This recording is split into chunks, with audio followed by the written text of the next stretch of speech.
আসসালামু আলাইকুম। আশা করি আপনারা সকলে ভালো আছেন।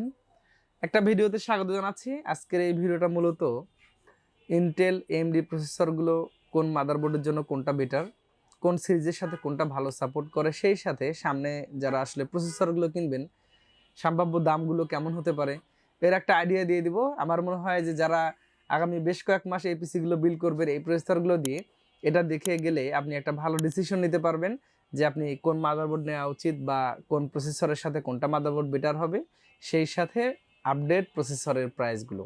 ভালো লাগলে একটা শেয়ার করে দিবেন আর অবশ্যই সাবস্ক্রাইব করে আমাদের চ্যানেলের সাথে থাকবেন।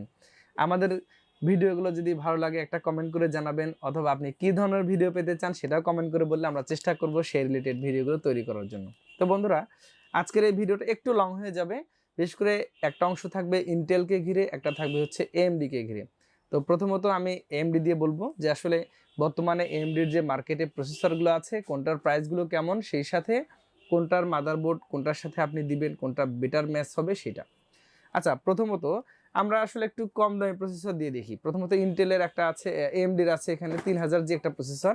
অ্যাকচুয়ালি অনেকে বলছেন যে এটা নিউ প্রসেসর, বক্স প্রসেসর। আমি মোটামুটি তাদের সাথে একমত হতে পারি নাই, কারণ এটা একটা ট্রে প্রসেসর ইউজড হতে পারে, রিফারবিশড হওয়ার সম্ভাবনা আছে, আবার নতুন করে বক্স টস করে আমাদেরকে দিয়ে দিচ্ছে।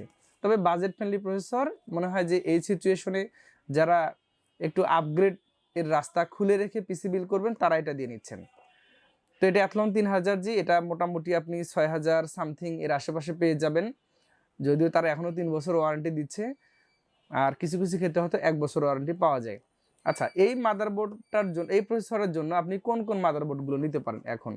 যদিও আমি এখানে একটা গেমিং সেগমেন্টের মাদারবোর্ড ব্যবহার করেছি, জাস্ট এটা একটা সিরিজ বোঝানোর জন্য যে এখানে 450 সিরিজ আছে। এই প্রসেসরটা 320 মাদারবোর্ডে চলবে, 450-এ চলবে, 520-এ চলবে।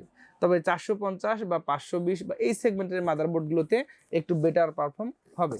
সো আপনি এটা নিতে পারেন। আমার মনে হয় যে বাজেট ফ্রেন্ডলি যেহেতু প্রসেসর, একটু আপগ্রেড করার রাস্তাও খোলা আছে, আমার মনে হয় যে এটা আপনি নিতে পারেন।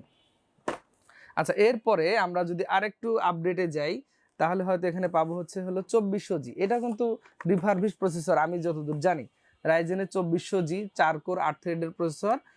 আর মোটামুটি বর্তমানে যারা বাজেট পিসিগুলো বিল্ড করেন, ধরুন হচ্ছে যে রাইজেন 5 5600G নিতে গেলে একটু বেশি দাম পড়ে যাচ্ছে, ধরুন আমার বাজেট 9000 টাকার মধ্যে, তাহলে তো আমার একটা প্রসেসর লাগবে।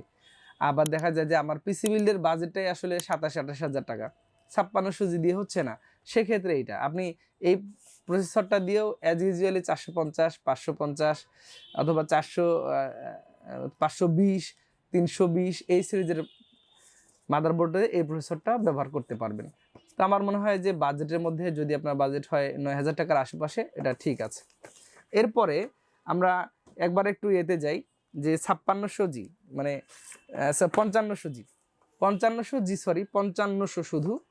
এই প্রসেসরটা মূলত হচ্ছে যে যারা গ্রাফিক্স কার্ড দিয়ে পিসি বিল্ড করবেন তাদের জন্য, অর্থাৎ রাইজেন 5 5500-তে কোনো গ্রাফিক্স বিল্ট ইন থাকে না, এটাতে ডেডিকেটেড সিপিইউ নিতে হবে। এটার সাথে আপনি ধরেন একটা গেমিং পিসি বিল্ড করতে পারেন। আপনি ধরেন 50,000, 60,000, 80,000 টাকা, 1 লাখ টাকা দিয়েও পিসি বিল্ড করা সম্ভব এটা দিয়ে, যদি আপনি আদার্স কম্পোনেন্টগুলোতে একটু বেশি খরচ করেন। আপনি মিনিমাম হয়তো RX 580, 1650, তারপর হলো ইন্টেলের 750, 380 অথবা 3050 এই টাইপের গ্রাফিক্স কার্ডগুলো দিয়ে 5500 এই প্রসেসরটিতে বেটার পারফর্ম করবে। অর্থাৎ কারণ হলো যে প্রসেসরের ক্ষমতাটাও তো দেখতে হবে, যে আপনার প্রসেসরের যে পাওয়ারটা আছে এই টাইপের গ্রাফিক্স কার্ডে এটা বেটার পারফর্ম করবে। এই প্রসেসরটা নিতে চাইলে মোটামুটি আপনাকে হয়তো 11,000 টাকার আশেপাশে খরচ করতে হবে। 3 বছর ওয়ারেন্টি আছে। আমার মনে হয় যে এই প্রসেসরটা আপনি পছন্দ তালিকায় রাখতে পারেন। আচ্ছা, এরপরে চলে আসি রাইজেনের 5600G। রাইজেন 5600G নিয়ে আহামরি কথা বলার সুযোগ নেই।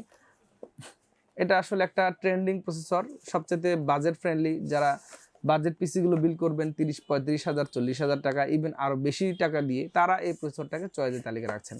এই প্রসেসরটা বেটার পারফর্ম করবে আপনার 450 সিরিজের মাদারবোর্ডে এবং 550 সিরিজের মাদারবোর্ড। এখানে 550 সিরিজের যে চিপসেট আছে এটাতেও এই মাদারবোর্ডটা খুব ভালো পারফর্ম করবে। তবে হ্যাঁ, আমি এখানে গেমিং সেগমেন্টটা দেখাচ্ছি। আপনি বেসিক লেভেলের যে মাদারবোর্ডগুলো আছে, এন্ট্রি লেভেলের বি সিরিজের, এ সিরিজের উভয় মাদারবোর্ডে সাপোর্ট করবে।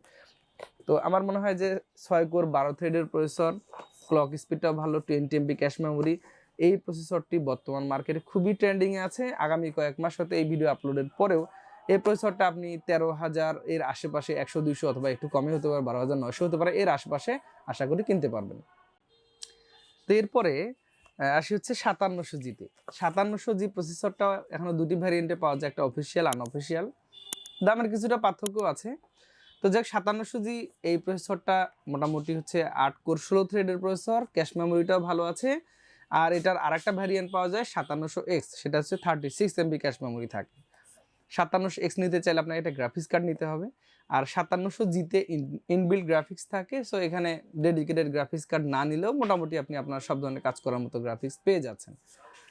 5700G সাপোর্টেড বেস্ট মাদারবোর্ড যদি বলি, ধরেন এখানে 450, 520 এগুলো তো কিন্তু সাপোর্ট করবেই। বাট আপনি যদি কখনো মনে করেন যে না আমার একটা বেটার পারফরমেন্সের মাদারবোর্ড লাগবে, তখন অবশ্যই আপনি একটু 550 সিরিজের মাদারবোর্ডগুলো নেবেন, এই যে 550 সিরিজের। তাহলে যেটা হবে যে এই মাদারবোর্ডের চিপসেটের সাথে এইটা একটা ভালো ম্যাচিং হবে আর কি। ভালো পারফরমেন্সের জন্য অবশ্যই 5700G-র সাথে আপনি 550 সিরিজের মাদারবোর্ড দিবেন। তো এটা একটা ব্যাপার। এখন চলে আসি প্রাইস ইস্যুতে। যদি আপনি আনঅফিসিয়াল ভ্যারিয়েন্টগুলো নিতে চান, সেক্ষেত্রে হয়তো 18,900 এর আশেপাশে পেয়ে যাবেন। অফিসিয়াল ভ্যারিয়েন্টটা নিতে চাইলে হয়তো 19,900, মানে 20,000-এর মধ্যেই পাওয়া যায়। প্রত্যেকটাতে 3 বছর ওয়ারেন্টি আছে, যে কোনো একটা নিলেই হয়ে যাবে। তো বন্ধুরা, যারা এই 5700 দিয়ে পিসি বিল করবেন, আমার মনে হয় তাদেরকে অবশ্যই একটু বাজেটটা বাড়াতে হবে। কারণ হলো যে এটা দিয়ে পিসি বিল করতে চাইলে মোটামুটি আসলে 50,000 প্লাস মিনিমাম বাজেট করা উচিত। আপনার যদি 60-70,000 বাজেট হয় তাহলে হয়তো আরও ভালো ম্যাচিং হবে। তো আমার মনে হয় যে আপনি আপনার পছন্দের তালিকায় 5700G-র এই প্রসেসরটা রাখতে পারেন। আচ্ছা, এরপর একটু চলে আসি গ্রাফিক্স ছাড়া প্রসেসর আর কি কি আছে আপডেট।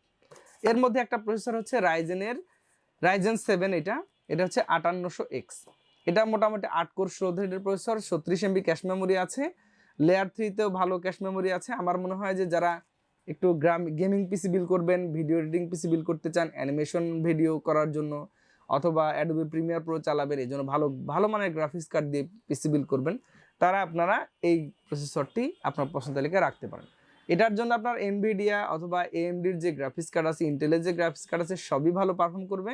এবং আমার মনে হয় যাদের বাজেট হয়তো 80-90 হাজার, 1 লাখ টাকা বা আরও বেশি, 1.5 লাখ 2 লাখ টাকা, তারাও রাইজেন 7-এর এই 5800X প্রসেসরটা নিশ্চিন্তে পছন্দ তালিকায় রাখতে পারেন। এই প্রসেসরটা নিতে চাইলে মোটামুটি আপনাকে খরচ করতে হবে ধরেন 24,000 সামথিং বা এর আশেপাশে। আমার মনে হয় এই সময়ে এটা একটা খুবই ভালো পাওয়ারফুল প্রসেসর। আর একটা গ্রাফিক্স ছাড়া প্রসেসর আছে এখানে, এটা হচ্ছে 5700X, খুব বাজেট ফ্রেন্ডলি একটা প্রসেসর। যারা চাচ্ছেন যে একটু 5600X-এর অল্প বাজেট প্রসেসর নেবেন, একটা গেমিং সেগমেন্টের ভালো একটা গ্রাফিক্স কার্ড দিয়ে পিসি বিল করবেন, তাদের জন্য এটা 6 কোর 12 থ্রেডের প্রসেসর, 35 MB ক্যাশ মেমোরি আছে, মোটামুটি খুব পাওয়ারফুল বলা চলে। এটাতে আপনি ধরেন 30-35 হাজার টাকা, 25,000 থেকে 30,000 টাকার মধ্যে যে গ্রাফিক্স কার্ডগুলো আছে ওগুলো দিলেই বেটার পারফরমেন্স পাবেন। এছাড়া আপনি আরও কম দামে গ্রাফিক্স কার্ডগুলো দিয়ে এটা চালাতে পারেন। এটার জন্য বেটার মাদারবোর্ড হচ্ছে 550 সিরিজের, 450 সিরিজেও স্মুথলি চলবে, কোনো সমস্যা নেই। আচ্ছা, এখানে AMD-র একটি সর্বশেষ আমি একটু প্রসেসর নিয়ে কথা বলতে চাই। এটা হচ্ছে AMD 7500F। এটা একটা 7000 সিরিজের মাদারবোর্ড প্রসেসর। 7000 সিরিজের এই প্রসেসরটি আপনি 620 অথবা 650 সিরিজের মাদারবোর্ডে ম্যাচ করাতে পারেন। এক্ষেত্রে MSI এই মডেলটা আছে 620 GB আছে, 650 বা আর এই সব ব্র্যান্ডেরই এই মাদারবোর্ডগুলো পাওয়া যায়। প্রত্যেকটা মাদারবোর্ডেই মোটামুটি সাপোর্ট করবে। আর এই প্রসেসরটাতে আপনাকে পিসি বিল করতে গেলে অবশ্যই একটা ডেডিকেটেড গ্রাফিক্স কার্ড লাগাতে হবে। এটা দুটি ভ্যারিয়েন্টে পাওয়া যায়, একটা হচ্ছে আপনার হয়তো 19,000 নিচে, মানে 18,900 টাকার মধ্যে, আর একটা হচ্ছে 20,000-এর কাছাকাছি, অর্থাৎ যেটা অফিসিয়াল ভেরিফাইড প্রসেসর সেটা হচ্ছে 20,000-এর কাছাকাছি। এটাতে মোটামুটি 38 MB ক্যাশ মেমোরি আছে, 6 কোর 12 থ্রেডের প্রসেসর। আমার মনে হয় যে এটা নিশ্চিন্তে পছন্দ তালিকায় রাখা যায়। আর কারণ হচ্ছে যে এই প্রসেসরের বুস্ট ক্লক স্পিডটা অনেক ভালো।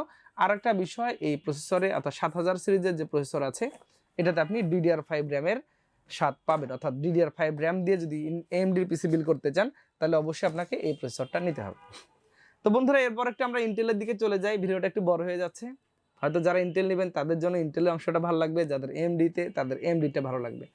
আচ্ছা, আমরা একটু ইন্টেল নিয়ে যদি একটু কথা বলি, ইন্টেলের এখন যে বাজেট প্রসেসরগুলো আছে সেগুলোর মধ্যে ধরুন হচ্ছে 10 জেনারেশন, 11 জেন একটু কম পাওয়া যায়, তারপর হচ্ছে 12 জেনারেশন, 13 জেন, এই টাইপের প্রসেসরগুলো একটু বেশি সেলেবল। আর কারণ হলো যে এই ভিডিওতে আমি মোটামুটি 22-23 হাজার টাকার মধ্যে যে প্রসেসরগুলো সেগুলো নিয়ে কথা বলছি। তো এখানে যদি আপনি ইন্টেলের i3 অথবা i5 এই সিরিজের প্রসেসর দিয়ে পিসি বিল করতে চান তাহলে হয়তো আপনি 470 সিরিজের মাদারবোর্ডগুলো পাবেন, 510 সিরিজের মাদারবোর্ডগুলো এখন মার্কেটে পাবেন।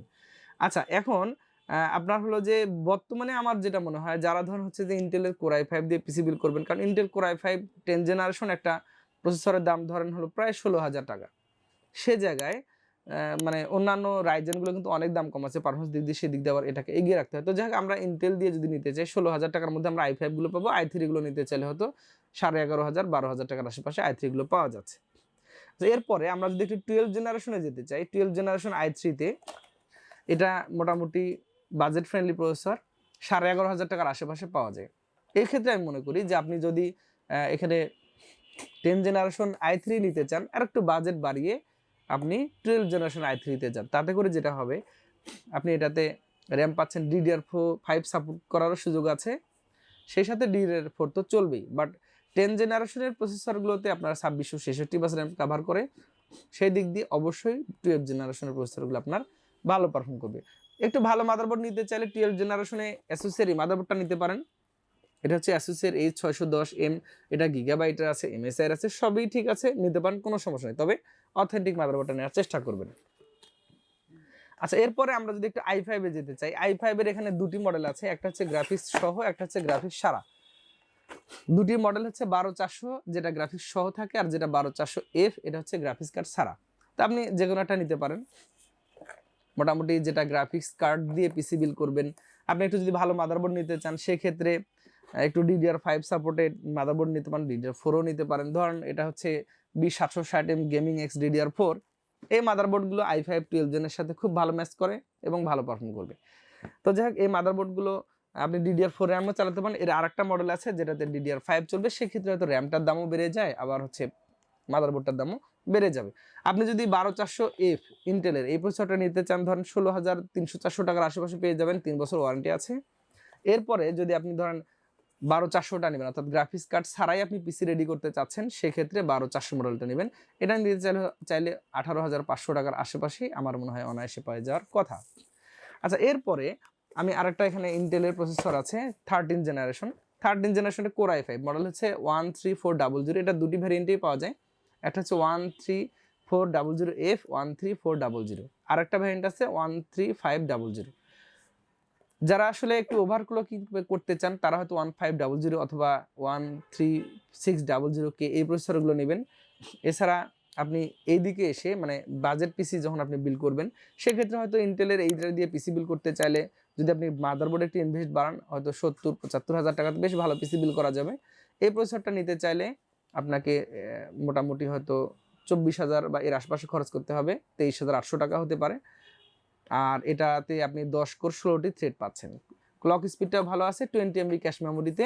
আমার মনে হয় যে এই প্রসেসরটা বর্তমান মার্কেটে বেশ সাড়া জাগিয়েছে। বেটার মাদারবোর্ড আমি যেটা বললাম 760 সিরিজের মাদারবোর্ড নিলে বেটার হবে। এছাড়া যদি আমরা i7গুলোতে যাই, i7 আপনি 760 বা জেড সিরিজের মাদারবোর্ডগুলো নিয়ে নিলেন, আমার মনে হয় যে বেটার হবে। তো বন্ধুরা, আমি আজকের এই ভিডিওতে আপনাদেরকে জানার চেষ্টা করলাম যে মাদারবোর্ড এবং প্রসেসরের সাথে কোনটার ম্যাচিংটা বেটার হবে, সেই সাথে ইন্টেল এবং AMDর সম্ভাব্য প্রাইসগুলো কেমন। সকলে ভালো থাকবেন। ভিডিওটা কেমন লেগেছে জানাবেন। আপনি চাইলে এই পিসিগুলো আমাদের কাছ থেকে বিল করতে পারেন, কম্পিউটার ভিশন, অথবা আপনি যেখান থেকে বিল করেন একটু দেখে শুনে দাম দর করে নিলেন, যাতে করে কষ্টের টাকা সেরা জিনিসটা পান। সকলে ভালো থাকবেন। আগামীতে আবার নতুন কোনো ভিডিওতে দেখা হচ্ছে। আল্লাহ হাফিজ।